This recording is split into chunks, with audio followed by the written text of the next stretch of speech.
Hello everyone, we are back for the 5th and final round of FNM Modern here at GameSwap Mason, brought to you by Top Deck Productions. For this last round, we have Mike Farrell on Jund versus Matthew Shaw, who we think is on Mardu Blood Moon.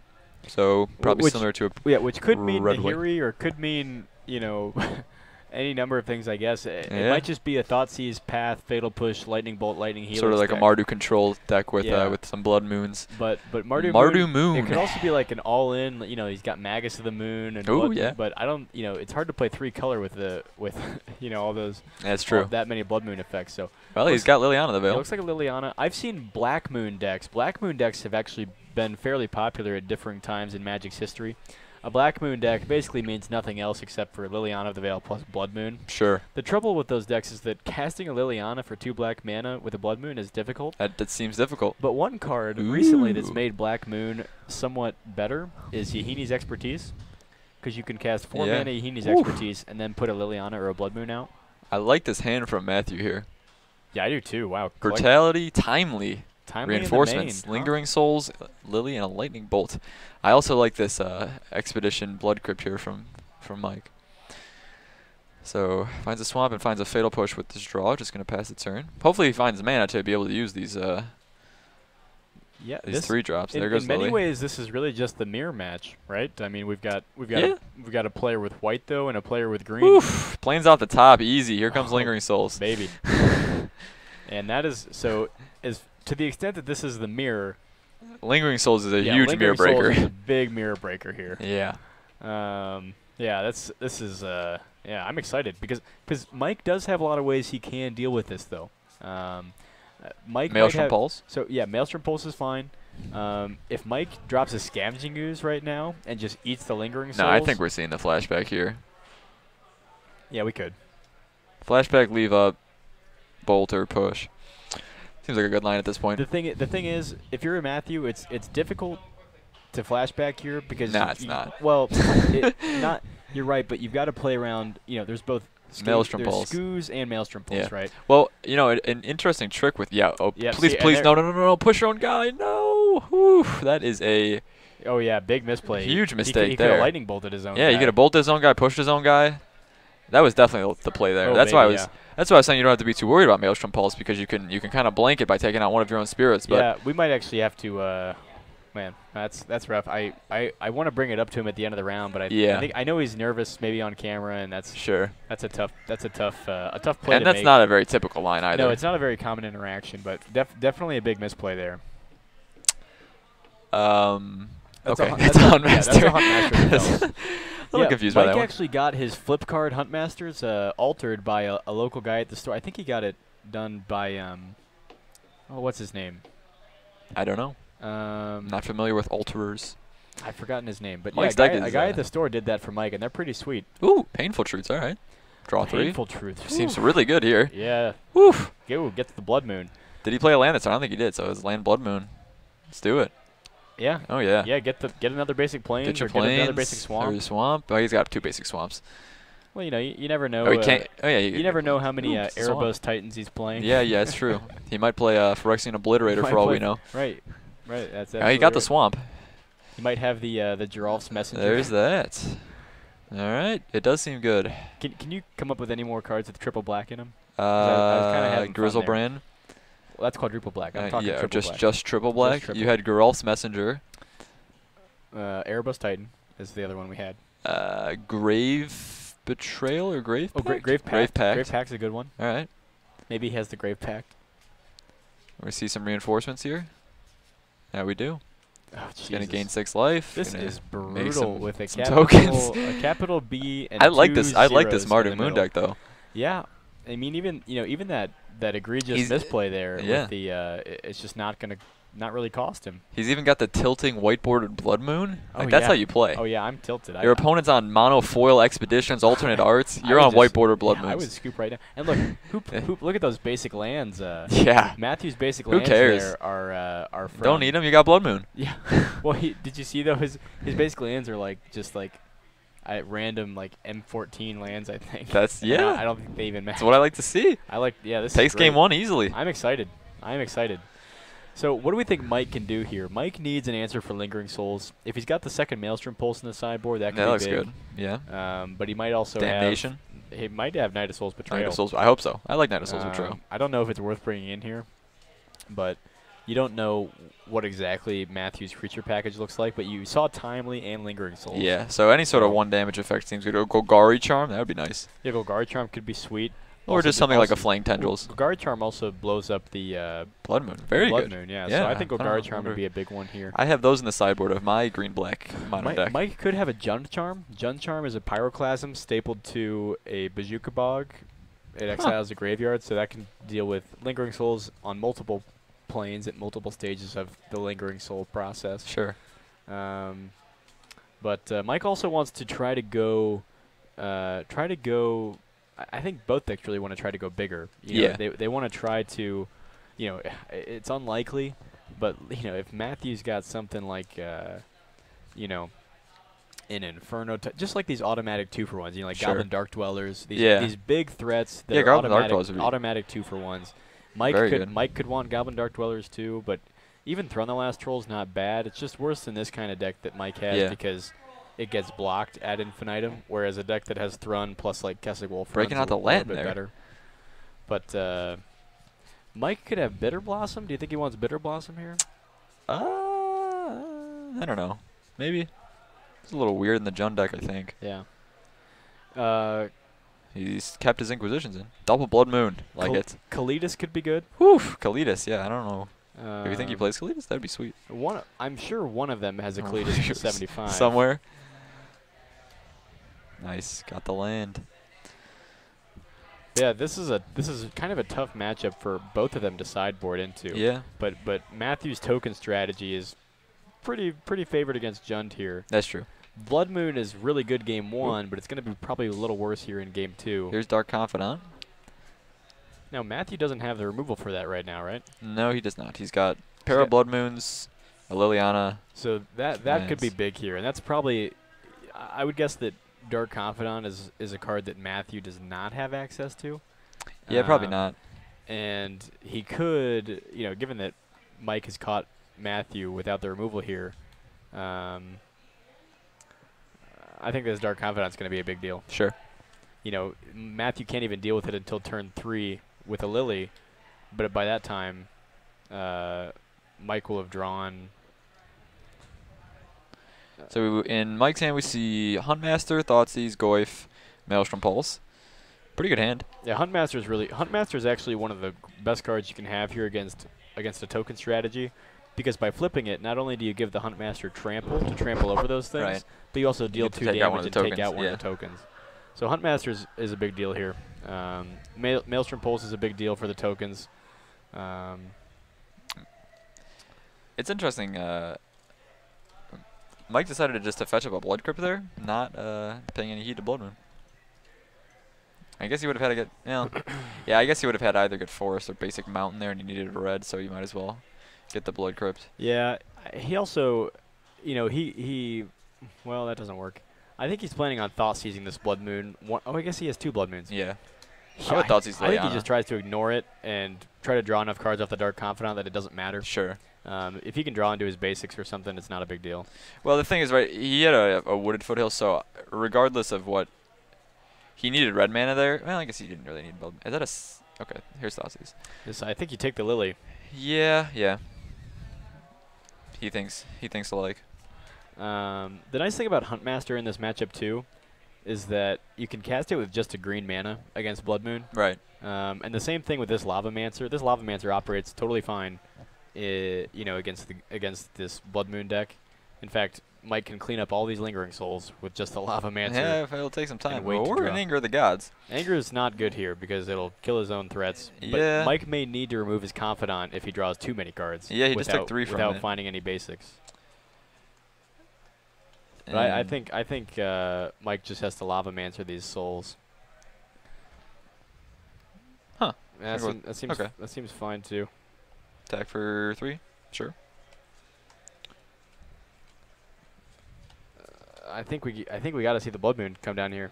Yeah. So Matthew did draw into a Chandra Torch of Defiance, but he's actually not able to cast that right now However, this Blood Moon does let him cast it because it turns his Godless Strike. Now, Matthew has taken himself off white. That's true. So that's not irrelevant. And Mike has a board right now. Yeah. It's potentially producing as much as 4 power per Although, turn. Chandra Torch of Defiance is actually going to be a pretty decent clock here with the Dark Confidant also dwindling Mike's life total. Mike has the ability to kill that Chandra pretty easily. If he slams the Chandra and kills either creature, the other creature can then kill the Chandra. I'm thinking you just tick up. Tick up? Yeah, deal 2 damage. Yeah, and hope Mike kills himself with the Confidant. Yeah. Yeah, that's a real plan. Because the Chandra doesn't die then to 1 attack from both these creatures. Although it would die from a Lava Mancer activation plus an attack. So yeah, that's not the best. So I don't know. I think if you're Matt, you could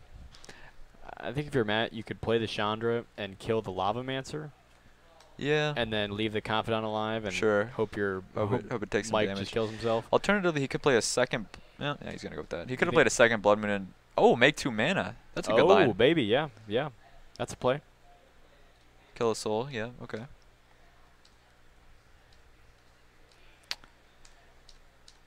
So it's unlikely the basic forest for Mike off the Dark Confidant. Huge. Not only will he lose no life, but now he can cast some spells. Yeah, he can cast the Huntmaster. He's got a Scavenging Ooze as well. Oof. And Huntmaster is going to be big too. I say you just run the Huntmaster out though. Yeah. Or the Tarmogoyf. I mean, none of those are bad plays, but yeah, the Huntmaster is probably the best. It insulates your life total, gets you extra creatures on board. Difficult to target with removal. So Chandra's going to take 2 here from Dark Confidant, and we will see Tarmogoyf. Okay, goes for the Tarmogoyf. What do you? Did he have the Huntmaster in hand? Yeah, he did. Huh. He definitely did. It couldn't have gotten. Maybe he just doesn't want the Huntmaster to get removed. Yeah, I'm not really sure. Well, I think he wanted to kill the spirit there with the Lava Mancer, so he didn't have enough mana. Ooh, Anger of the Gods. Yeah, that makes sense. So is it?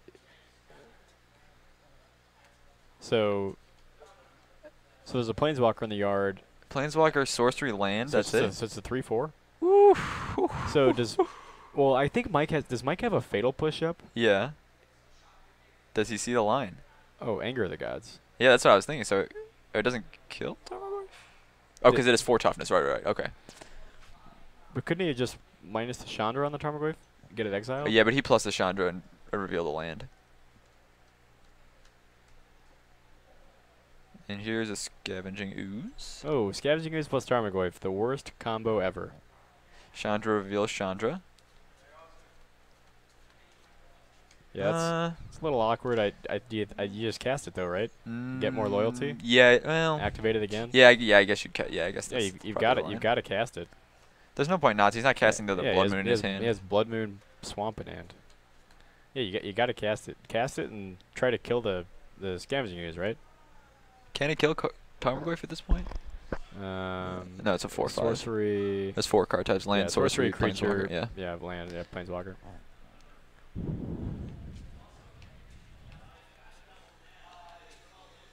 Yeah, you probably don't want to kill his Goy since it's a 4/5. No? Is it not? Is it a 4? Is it a 3/4? Is it? Oh, there wasn't a creature in the yard. The Dark Confidant was exiled. Yeah, that's right. Yeah, but here's Huntmaster.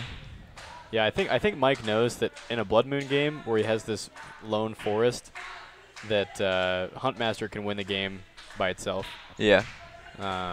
So he wanted to save that from something like Anger. So I think Mike made the right play there.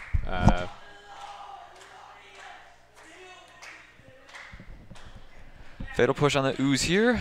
Takes care of that. But Matthew's going to need another board wipe if he wants to take out this Huntmaster. Fatal Push is a little awkward with Blood Moon because your fetch lands can no longer trigger Revolt. So you don't have a lot of easy ways to get Fatal Push to kill a Huntmaster here. Oh, Nixilis reignited. Woo, baby.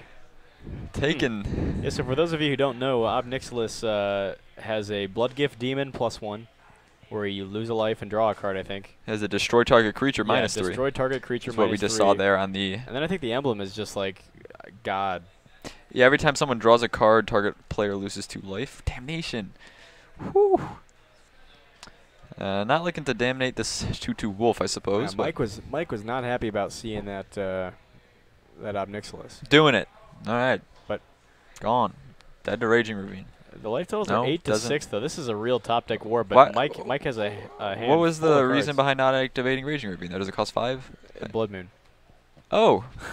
Yes. That is true. It is Confidant. Uh-oh. This Confidant's dangerous. It is. Mike, I don't know. Does Mike need to run out the... I mean, he's got... You know what really does it? The 3rd Blood Moon. Oh, damn. Oh, yeah. Oh, no. Mike's down to 4. Oh, my.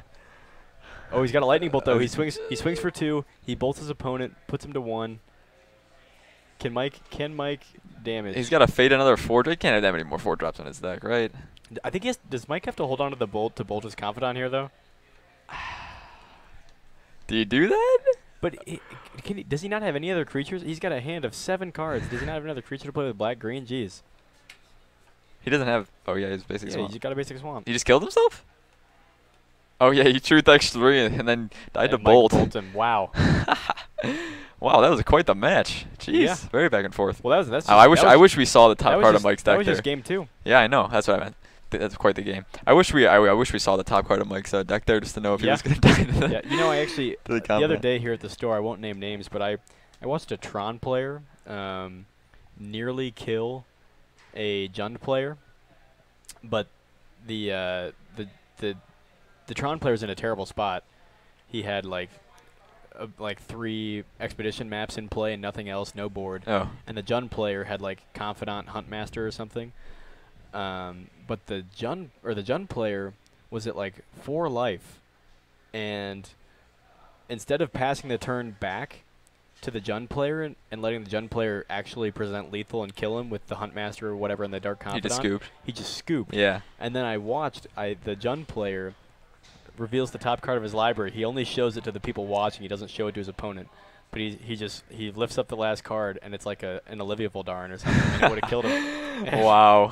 And I just was cracking up. I'm like, oh my god, this. That's Tron, why you don't scoop early. And what's funny is the Tron player was like, he's like salting. He's like, oh man, like I terrible draws there. Like, bro, you won the game. You actually won the game. Wow. You just failed to win the game. Yeah. That happens.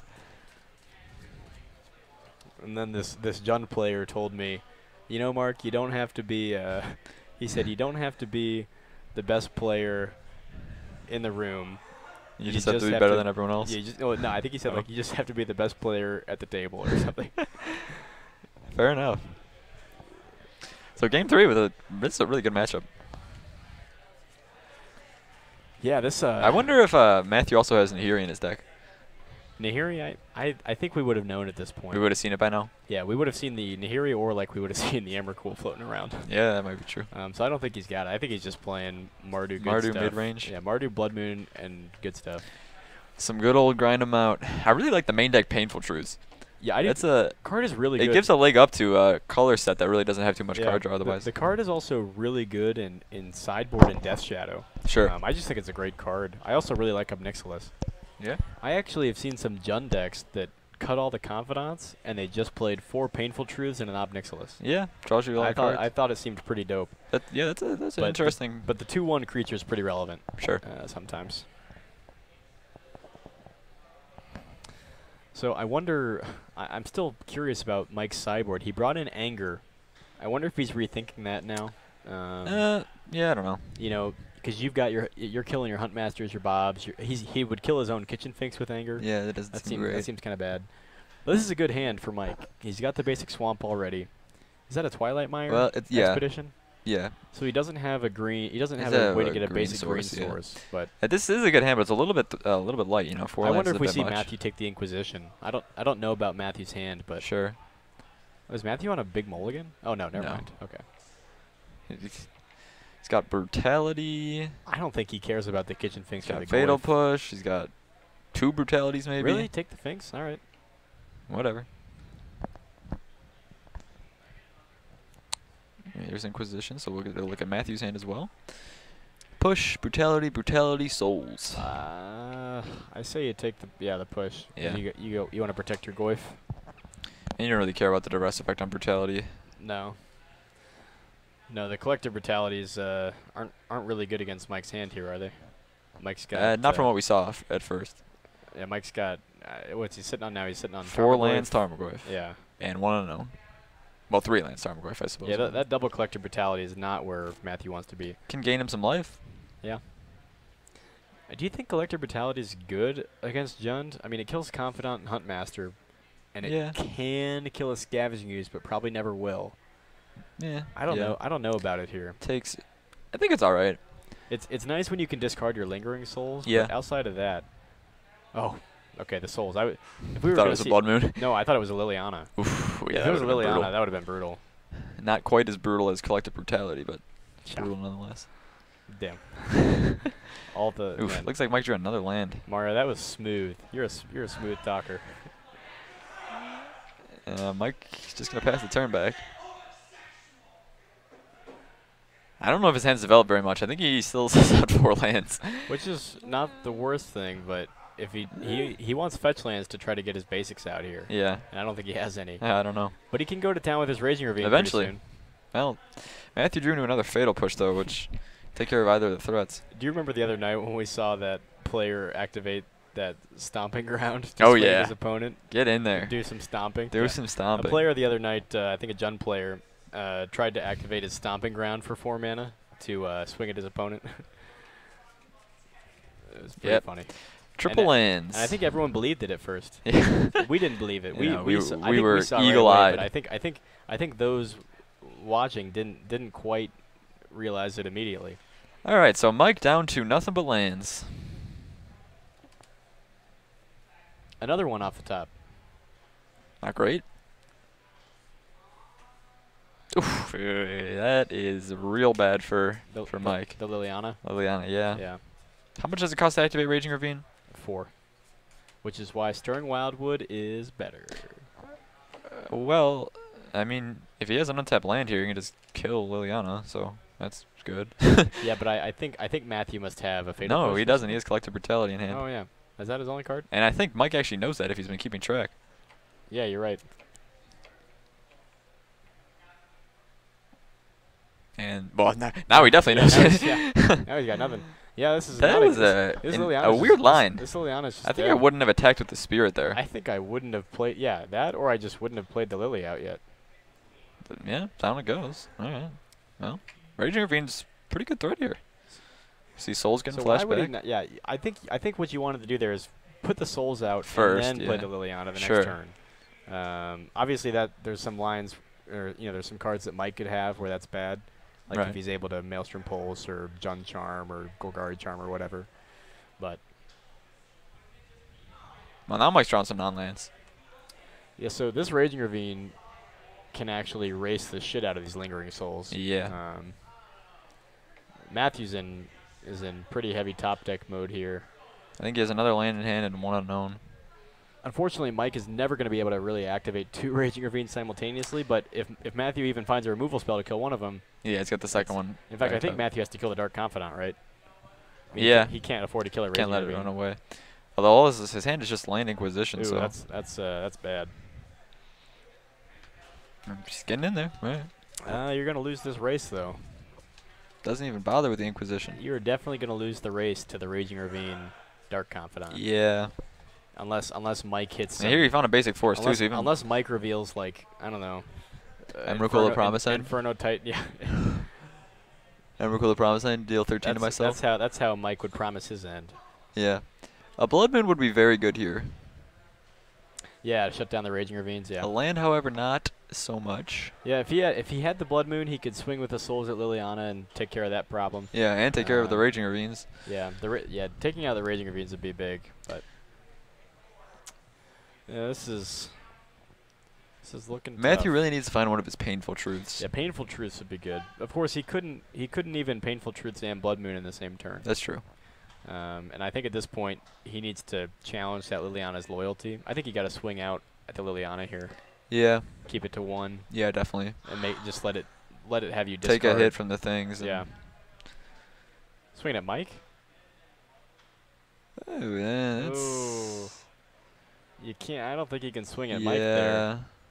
I mean, you're putting him to 9, I guess, but he's drawing enough cards that he can kill his Confidant if he wants to. He has all his basics. Oh no, he doesn't. No, yeah, he does. No, he doesn't. He just has. Oh yeah, he has both basics. He had a big hit here from this ring. He really needs like a Blood Moon off the top. And in fact, he didn't play his land there. Drew, rest in peace. No. What is with these players bringing in the rest in peace? I don't know, man. I don't care if it makes the Goyfs 0/1s. You have Fatal Push. You have a bunch of Fatal. Oh my God, he's gonna scoop it up dead to the Raging Ravine. I cannot. Someone explain this rest in peace craze to me. Rest in peace is a great card. Oh my. But to bring it in against the black-green decks, yeah. You know, especially or the blue-white decks. Well, and for Matthew's the player with the Lingering Souls. He would shut down his own Lingering Souls with that rest in peace. That does not seem great. I mean, Jesus, what is with these? I'm getting too worked up over this. I'm sorry, folks, but if you're watching and you're playing a deck with rest in peace, bring it in against Dredge and Grixis Death Shadow, and make sure you don't have any cards in your deck that get hosed by it. Then you'll be much happier than every player we've seen play rest in peace in the stream tonight. It's not like these players that have brought it in tonight, all three of them. They've all had their reasons. Right.